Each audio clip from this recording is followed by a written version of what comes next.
네, 여러분께서는 다채로운 뉴스 만찬 본격 뉴스 배달쇼 8부체를 듣고 계십니다. 연말이라 건강검진들 많이 하시고 2020년부터는 건강하게 살아야지 이렇게 생각하시는 분들 많을 텐데 오늘 저희 SBS 의학 전문 기자인 조동찬 기자 모셔서 수면 시간과 뭐 또 암과 이런 관계들 또 내년 건강 얘기들 한번 나눠보도록 하겠습니다. 안녕하세요. 네, 안녕하십니까. 예. 저희가 며칠 전에 리포트를 봤어요. 그 네. 리포트 짧게 나갔었는데 잠깐 플레이를 해주실까요? 네. 이때 당시 리포트 내용이 뭐 10년 사이에 암이 늘어났는데 의미 있는 수준으로 여성은 유방암, 남성은 전립선 암이다. 뭐 이런 내용이었던 것 같아요. 당시 내용을 조금 간단하게 소개를 해주시죠. 네, 해마다 네. 우리나라 보건당국은 암 환자 통계를 분석하고 발표를 합니다. 네. 근데 올해 발표한 올해 크리스마스 이브에 발표를 했어요. 네. 참 왜 이미 예정된 건데 크리스마스 이브에 엠바고를 딱 설정했는지는 참 이해할 수가 없지만 네. 아무튼 올해도 발표를 했는데 12월 24일 날 네. 올해 발표한 것은 2017년 통계를 2017 년? 분석해서 발표한 네, 겁니다. 2년 전 아직 통계는? 2018년, 2019년 안 돼 있어서 그렇습니다. 네. 근데 다른 나라와 비교하면 2017년 통계는 상당히 업데이트된 겁니다.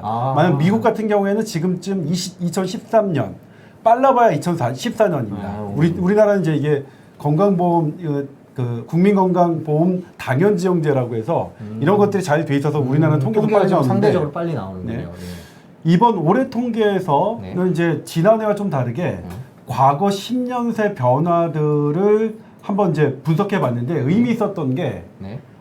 갑상선암은 우리 이제 갑상선암 막 많다는 건 하잖아요. 근데 그렇죠. 갑상선암은 2000년대 초반 급증하던 것이 저기 지금 나오네요. 네. 네, 저거죠. 예. 최근에 갑상선 논란이 있으면서 그렇죠. 확 줄었고요. 네. 보시면 이제 이게 유방, 위, 대장, 갑상선, 폐 여성의 상위 5위 안에 들어가는 암인데 네. 그래프로 보시다시피 유방암이 1999년서부터 2011년 같이 의미 있게 증가하죠. 네. 그리고 나머지 대장, 폐, 위 물론 폐암은 여성에서 사망률이 높기 때문에 폐암도 되게 잘 봐야 되는 암이긴 하지만 네.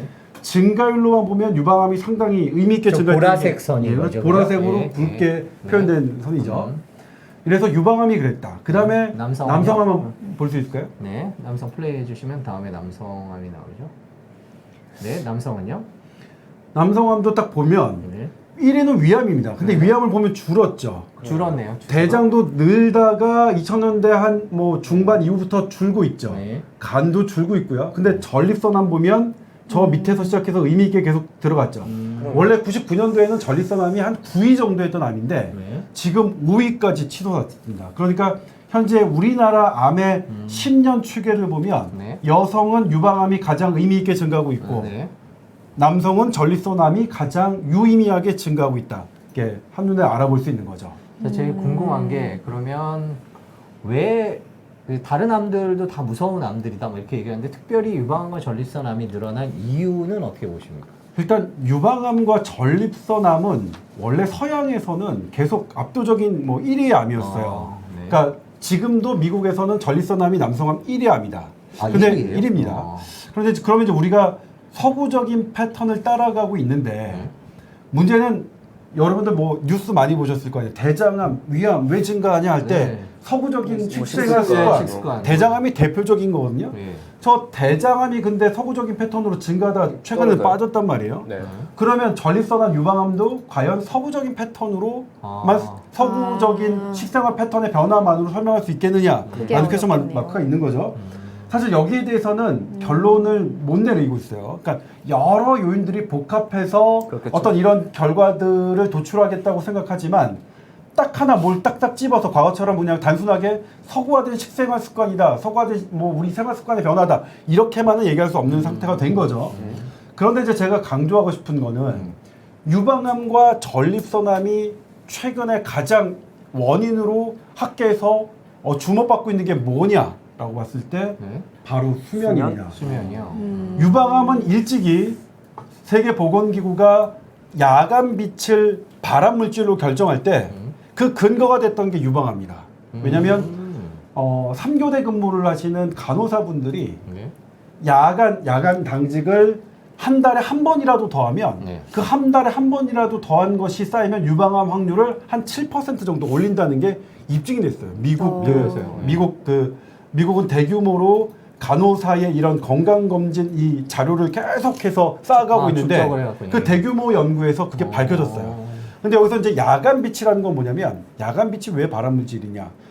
빛이 아니라 야간 빛이죠. 만약 빛이 발암물질이라면 낮에도 발암물질이 그렇죠. 되잖아요. 그렇죠. 그러니까 이건 빛 자체가 아니라 야간의 빛이 무언가를 방해하는 것일 거다. 야간의 빛이 무언가를 방해하냐면 우리 수면 호르몬이라고 하는 멜라토닌을 방해하기 때문에 그렇습니다. 그러니까 멜라토닌이 암 발생과 상당히 관련이 있는데 야간 빛이 멜라토닌을 분비를 방해하니까 이것이 유방암의 발생 증가와 관련이 있다는 것을 세계보건기구가 인정한 거죠. 인정을 했어요. 세계 인정을 했습니다. 야간 빛이라는 건 그럼 밤에 쏘이는 빛이라는 걸 네. 말하는 거죠. 낮에는 제가 이제 이거는 제가 쓴 책을 읽어보시면 다 아시겠지만 네. 낮에는 빛을 많이 쬐는 게 좋아요. 오히려. 네, 예. 근데 밤에는 빛을 최대한 적게. 그러니까 우리 자연 야생 동물처럼 우리 캠핑 갔을 때처럼 네네네. 그렇게 생활하는 게 멜라토닌 분비의 가장 효율적인 방법인데 아무튼 야간에는 그렇습니다. 저 잠깐 하나 궁금한 게 있는데요. 그럼 멜라토닌 같은 경우는 요즘에 그러니까 입으로 먹는 멜라토닌이라고 하는 의약품들이 나오잖아요. 네. 그럼 내가 약간 수면 시간이 부족하다, 아니면 밤에 빛을 많이 봤다. 그러면 그런 멜라토닌이 있는 약을 먹었을 경우에, 그런 보조제를 먹었을 경우에 효과가 있는 거예요? 근데 이제 보조제에 대해서는 제가 이제 비타민 C, 연구가 잘 되어 있는 비타민 C로 얘기를 할게요. 비타민 C 보조제는 비타민 C 자연 상태의 비타민 C에서 가장 중요한 성분을 뽑아서 만든 겁니다. 네. 정말 90%의 핵심 성분이에요. 보조제가. 그런데 사과에 있는 비타민 C와 원래 있는 보조제로 있는 비타민 C의 항산화 효과를 비교해 봤는데 2000년대 초반 2001년도에 세계적 권위의 NEJM이라는 논문에 직접 실렸습니다. 항산화 효과가 몇 배 차이 나냐면 263배 차이가 납니다. 먹는 거는 사실상 똑같이 만들었다고 네. 만들었는데도 거의 똑같이 만들었지만 실제 자연에 존재하는 비타민 C와는 이렇게 보조제가 차이가 있어요. 지금은 비타민 D도 그렇죠. 음식에 있는 비타민 D와 우리가 그걸 추출해내서 인공적으로 하는 비타민 D는 그렇죠. 효과가 다르다는 거는 이제 연구돼 있는데 그런 것에서 맞춰 보면 멜라토닌도 비슷할 것이다. 근데 멜라토닌 아직 연구가 덜 돼 연구가 안 있어요. 돼 있어요. 근데 미로 짐작하건대 잠으로 유도되는 멜라토닌과 실제로 멜라토닌 성분으로 이게 뽑아낸 것, 인공으로 뽑아낸 것은 분명히 같지는 않을 것이다라고 생각을 하고 있어요. 그러니까 잠을 자야 되는 거지. 잠을 자지 않고 멜라토닌 보조제로 우리가 수면의 효과를 대체할 수 있느냐? 대부분 학자는 그렇게 보지 않고 있습니다. 됐나요? 그다음에 남성의 네. 전립선암 같은 경우는 어떤 거냐면 2017년도에 미국 암학회가 발표를 했는데 아까 그 표를 보여주시면 될 것 같은데. 예. 네. 예. 그런가요? 네. 그 CG로 그렇죠. 예, 저때 재밌었던 게 뭐냐면 네. 도대체 멜라토닌과 전립선암의 이 관계를 알아내지 못했어요, 현대의학이. 네. 근데 어떤 인과관계를 설명하지 않으면서 어떤 것을 발표하는 것은 현대의학을 공부한 사람들에게는 대단히 금기와 같은 거거든요. 되게 망설였어요, 저때. 하지만 저때가 이제 한 미국 남성 한 50만 명의 대규모 자료여가지고 이 대규모 자료가 갖고 있는 이 가리키는 이 팩트를 그냥 넘어갈 수가 없다. 이 발표했던 그 미국 암학회장이 직접 현장에서 얘기한 거예요. 그래서 수면 65세 이하 연령층을 대상으로 수면을 6시간 자는 사람은 7시간 자는 사람보다 전립선암 위험도가 29% 늘어갑니다. 1시간 차인데요. 예, 1시간 차인데. 많이 자야겠네요. 예. 그러니까 지금 정리를 해보면 왜 그런지에 대해서는 정확히 얘기할 수 없지만 저 82만 명, 50만 명? 그러니까 하여튼 네. 50만 명, 수십만 명이 82만 명이네요. 수십만 명이 그렇게 통계를 내보니까 그렇게 나오더라. 네. 그러니까 이거를 그냥 인과관계가 없다는 이유로 내가 넘어갈 수는 없다. 그래서 네. 발표를 했다는 거죠. 네. 그래서 이제 그때 설명은 뭐냐면 멜라토닌이 여러 항암 효과, 그러니까 암을 보호하는 암세포로부터 세포를 맞아요. 보호하는 효과가 있는데 아마도 전립선암도 그런 것이 아니냐 이렇게 설명을 했고요. 그 다음에 저기에서 재밌는 게 뭐냐면 65세 이후 연령층에서는 저 효과가 나타나지 않았어요. 수면과 전립선암이 관계가 나타나지 않았어요. 65세 더 어르신들은 그래서 저건 어떻게 분석을 하냐면 분석이니까 이제 추정이겠죠. 어떻게 추정을 하냐면 수면으로 일어나는 멜라토닌이 암에서 보호하는 효과는 65세 이후에서부터는 나타나지 않는 것 같다. 그러니까 65세 이후부터는 조금 늦은 게 아니냐. 그 멜라토닌 효과가. 그러니까 젊었을 때 잠을 잘 자서 그 멜라토닌이 충분히 암을 보호하는 것은 65세 이하에서만 나타나는 게 아니냐 이렇게 생각을 하고 있습니다. 그러니까 멜라토닌이 암세포로부터 보호하는 역할이라고 생각한다면 뭐 어느 정도 그 추정은 뭐 고개가 끄덕여지는 측면이 있는 거죠. 어떻게 해야 그러면 멜라토닌을 풍부하게 생산해내면서 잘 수 있는 거예요? 네. 숙면? 흔히 네. 말하는 숙면 지금 이런 거. 가장 이걸 들으시는 분들이 궁금할 건 그런 것 같아요. 그럼 7시간 자면 되느냐? 네. 혹은 뭐 더 잘 때는 많이 불을 잘수록 꺼야- 좋으냐? 더 많이 네. 잘수록 좋으냐? 불을 끄고 자야 돼? 뭐 여러 가지 궁금증들이 생길 것 같은데 일단 그거부터 물어보죠. 일단 수면 시간으로 먼저 시간만 국한해서 설명드리면 네. 수면 시간을 줄이면 네. 깊은 잠이 줄어듭니다. 그렇죠. 그러니까 잠이란 건 뭐냐면 네. 제가 보니까 연못이라고 한다면 네. 그러시면 제가 드릴게요. 연못의 가운데로 들어가는 게 깊은 잠이라고 생각하면 됩니다. 네. 안 그러니까- 보실 것 같아요. 지금 그러니까 화면을 이게- 바꿔주세요. 네. 저희 그러니까 이제 크게 여기다 나오게. 할게요. 네. 연못이 있으면 연못의 아, 가운데가 네. 안 가운데가 보이는구나. 네. 네. 깊은 잠입니다. 네. 깊은 잠인데 바깥에서부터 깊은 잠으로 들어갔다 오는 게 이제 이렇게 요걸 보실래요? 한 이게 여기가 깊은 잠이에요. 그러면 이 가운데? 네, 가운데가 깊은 잠이면 네. 이걸 하루에 아, 여기 있네. 3번이나 4번 정도 왔다 갔다 하는 게 수면 시간인데 근데 여기서 수면 시간을 줄여버리면 당연히 깊이 안 들어가죠. 그냥 중간에 갔다 나오는 거예요. 그러니까 수면 시간을 줄이면 깊은 잠부터 줄어드는 게 당연히 우리가 연못을 헤엄치는 시간을 줄여버리면 당연히 안으로 들어가지 그렇죠. 않게 네. 너무나 당연한 거죠. 네. 그러니까 수면 시간을 줄이면서 깊은 잠을 잘 수 있다는 시중에 나와 있는 책들은 다 거짓말입니다. 다 거짓이에요. 현대의학 관점에서 다 거짓입니다. 그러니까 적게 자면서 깊은 잠만 잘 수 있다는 시중에 나와 있는 수면 비법이라는 책들 다 거짓말입니다. 안 되는 건 이미 입증돼 있어요. 그러니까 기본적으로 수면 시간은 확보해야 된다. 그게 몇 시간이에요? 8시간. 최소한 7시간. 8시간? 8시간이 좋고요. 근데 나이가 들면서 이제 어쩔 수 없이 수면 시간 줄기 때문에 연령에 따라서 조금 줄어들긴 하지만 어쨌든 우리 지금 30대, 40대, 50대 분은 8시간에 포커스를 맞춰야 되고요. 근데 50대 이상부터는 뭐 7시간 정도까지 확보를 해 주셔야 됩니다.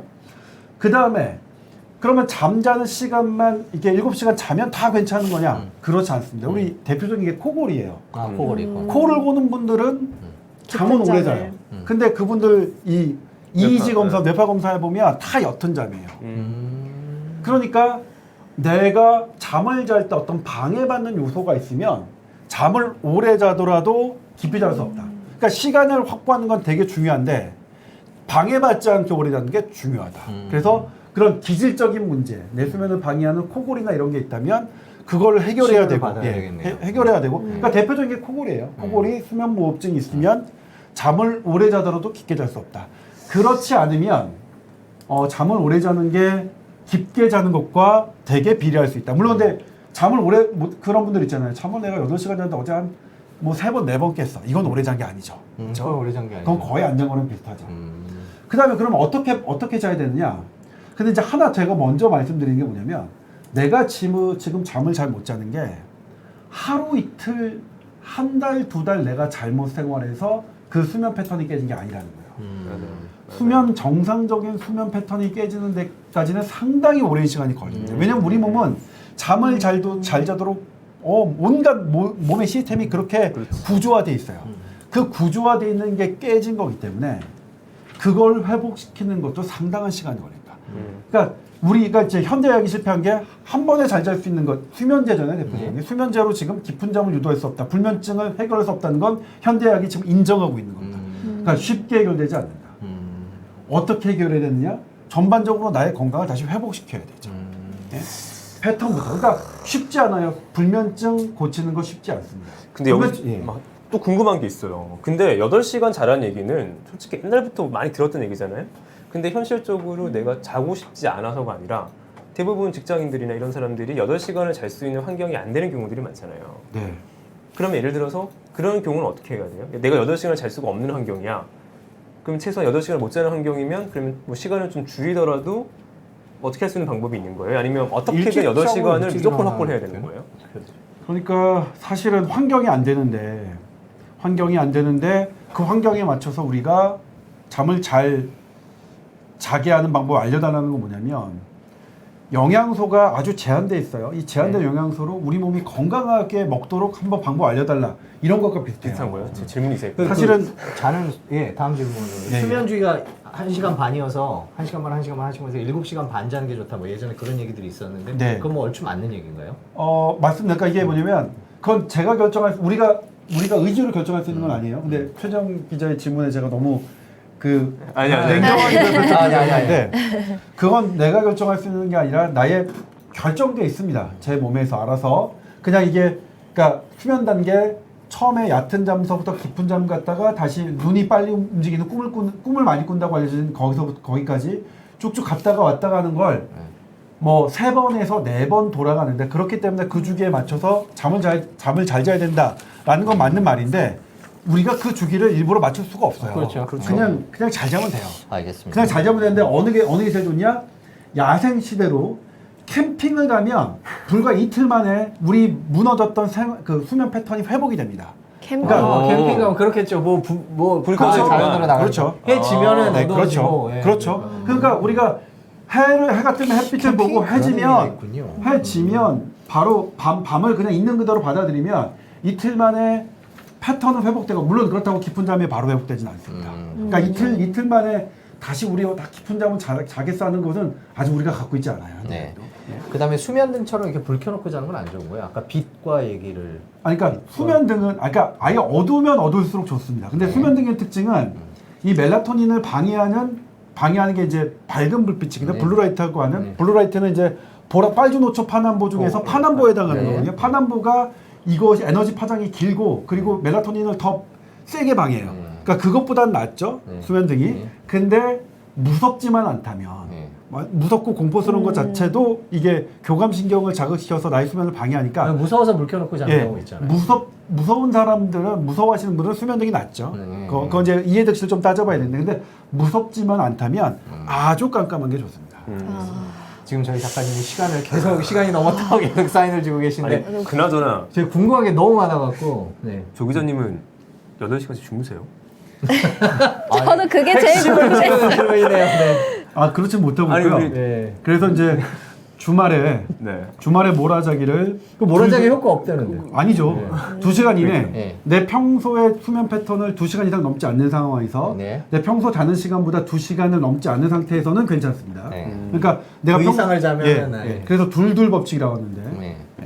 그렇습니다. 알겠습니다. 예. 저희가 그 연말 특집이라 조동찬 기자 모셔서 이제 너무 암과 재밌어요. 수면 얘기를 들어봤는데 저희가 연초에 한번 조동찬 기자의 시간 될 때 다시 모셔서 잠에 관해서 잠 특집. 건강한 잠에 대해서 한번 다시 들어보도록 하겠습니다. 네. 바쁜데 고맙습니다. 저희 시간 관계상 좀 고맙습니다. 급하게 끝나겠습니다. 고맙습니다. 네, 고맙습니다. 고맙습니다.